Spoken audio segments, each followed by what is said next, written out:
So yeah, disregard everything you're about to see in this video.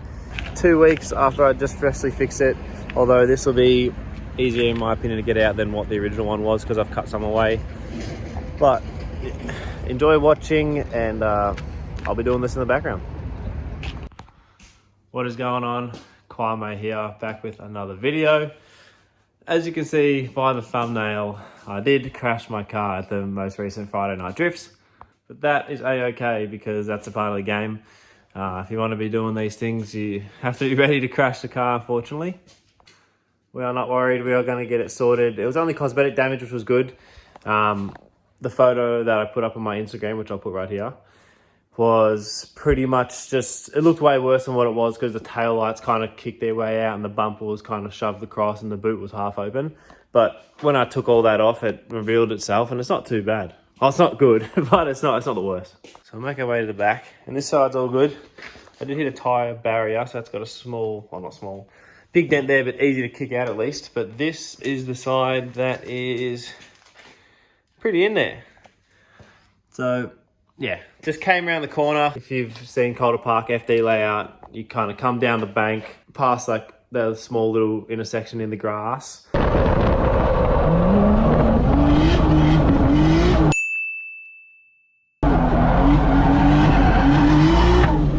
And there was so much smoke I couldn't see where the wall was in relation to where I was.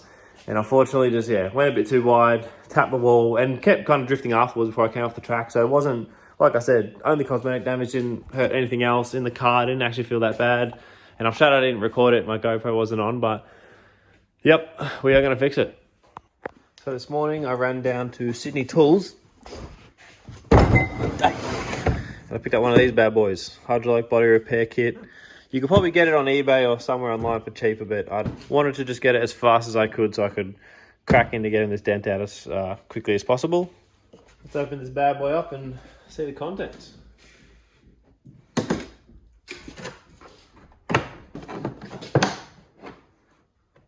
Boom! Okay.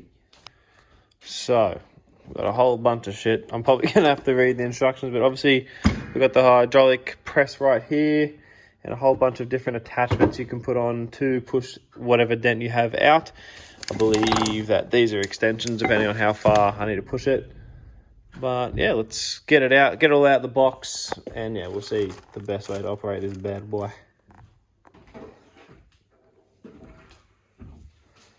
Might have to remove my fuel cell if I want to get it brace off with something else. We'll see how much we can get done with it in there. I will get a light though, it's pretty dark in here. But you can see how far it is pushed in. I feel like it'll come out easy. I don't know if I'm being optimistic, but it's only thin. See how we go. Flashlight definitely makes a difference. As you can see, it's pretty in there. Little split. That's alright, can weld that up. Yeah, it got kinked a bit right where the boot bolts down, but I feel like that actually shouldn't be too hard to press out. I can't tell if I'm being way too optimistic, but you never know. Let's bang the porter pusher, porter power, whatever you want to call it, in there and get cracking. Never used it before, but I think we'll start with a little bit something like this. Brace it off the frame rail or the rear rail, and use this big flat piece just to get started with how it operates and just get as much out as we can quickly. Then we can start to, I don't know, push up here. Who knows? We're just gonna give it a crack. Off the bat, it's already a pain in the ass with the fuel cell in there, so I'm gonna take it out.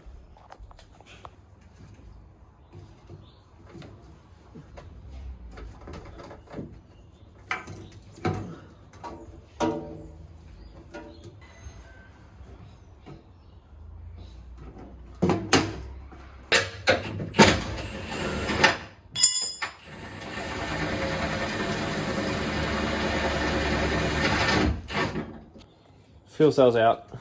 Bit of rust. Actually, it's kind of fuck all rust. It's really just some surface shit, but not worrying about that. So will be much easier now to kind of brace the porter pusher off the frame because it was such a pain in the ass with the fuel cell there. Let's see how we go.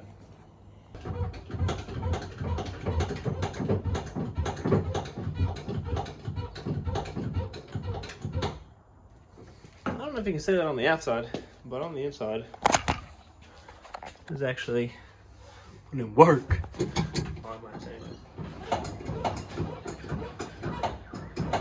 I think.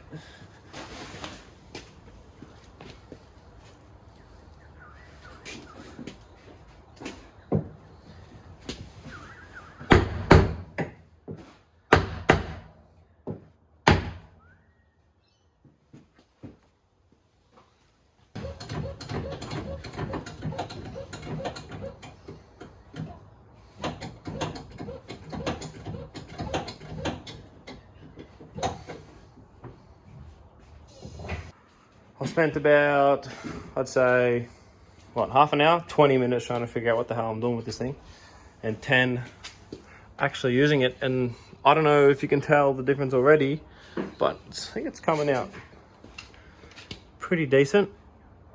It's starting to find its shape a little bit more. I think that the hardest part to get out is this pinch right here. So I'm going to try, and from the inside, I'm filming terribly, is push right there, which is kind of there. It's a bit tricky. I think once I get that corner out, that'll be smooth sailing from then onwards. So we'll see how we go.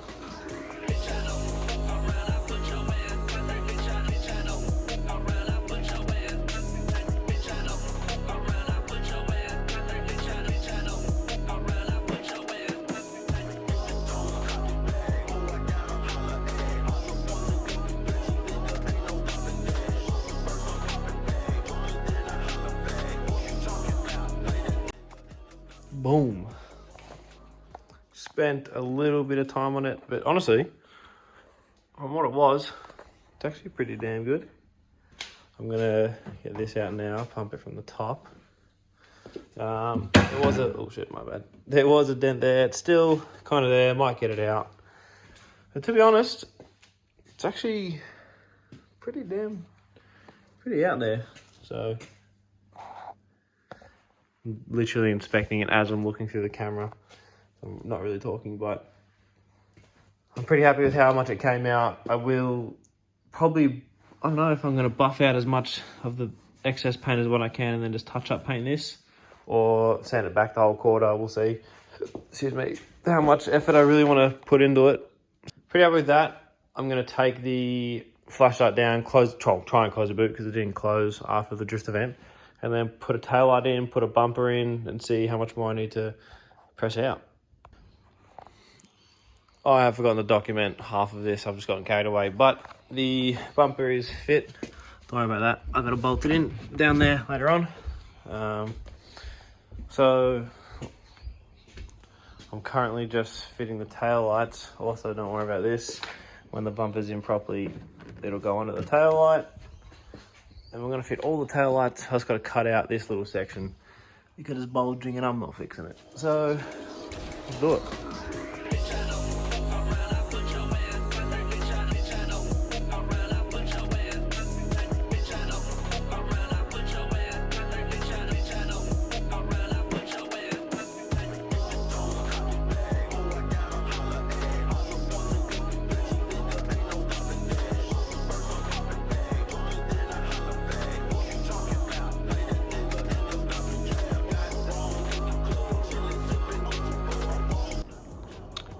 I've decided that I'm going to cut this whole section because it's so folded just to get the taillight in, and then it'll be easy to mount it from the back. Let's get chopping.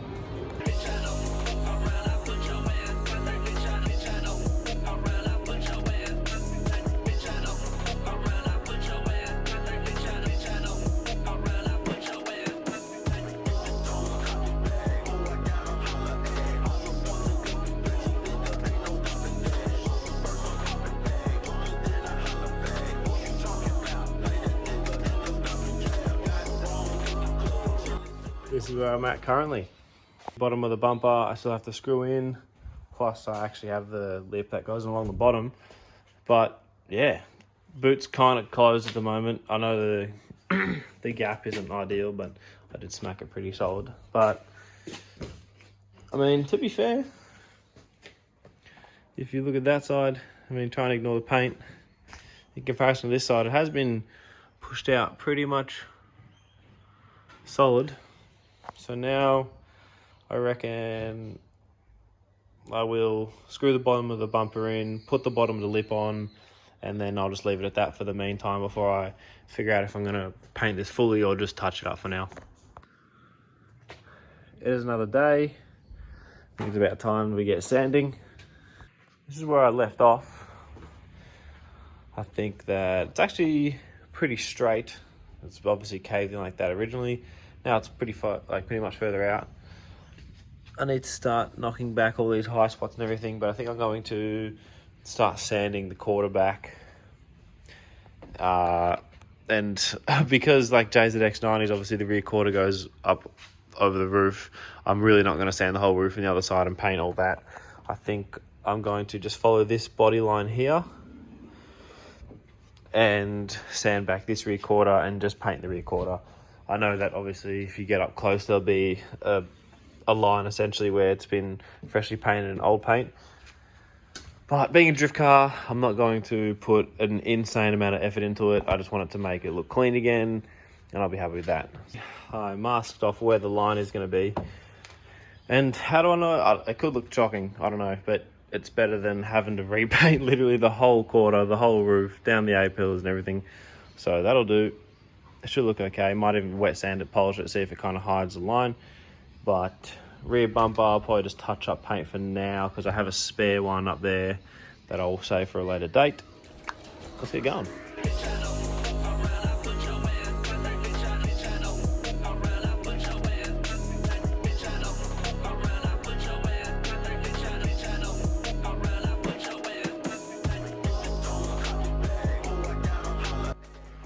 This is where we're at the moment.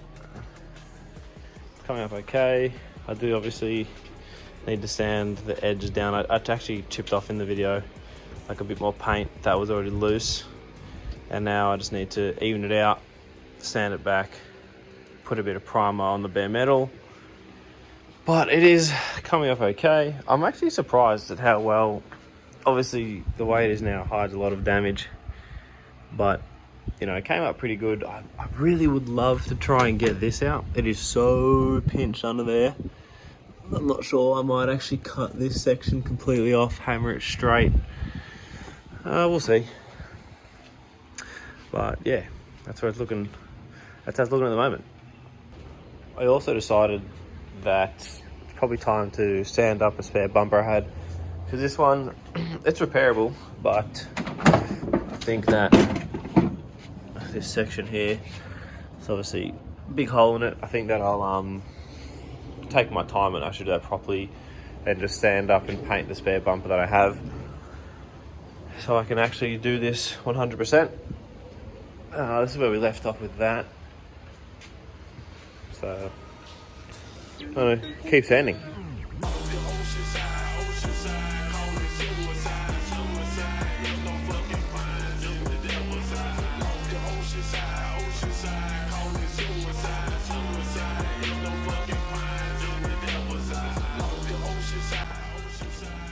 Probably should have hit the bare metal with a bit of primer before I laid down the bog, but whatever.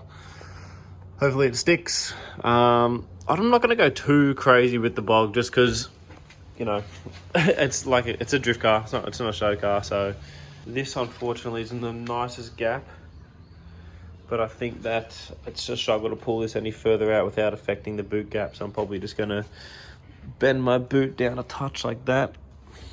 We'll see. In the meantime, I'm going to give this another quick sand and get that bar prepped. Got the rear bumper all prepped here. Don't worry about that, it gets covered by the rear lip. But here's the rear quarter masked off. Disregard how freaking bumpy it is. I'm really not putting too much work into it. I'm just trying to get it all one color and making it look kind of straight again. Considering where it was, I'm pretty happy. You know, at what point do you kind of make it look immaculate? You just got to draw a line somewhere. Being a drift car with micro cedar, when I get it started, I will put in the effort to make sure it is literally mint. But for a drift car, yeah, I'm just trying to get it straight again. So that'll do.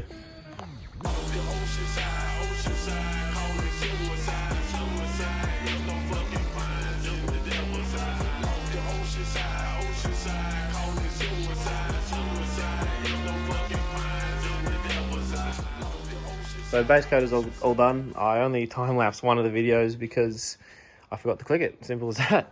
So, let me get on. So yeah, base coat's all good. It actually came out really nice.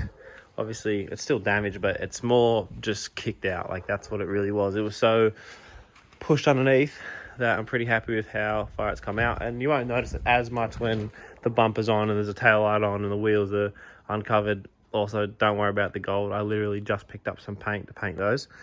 And you'll see that in some other video, I'm sure. But let's put on some clear coat.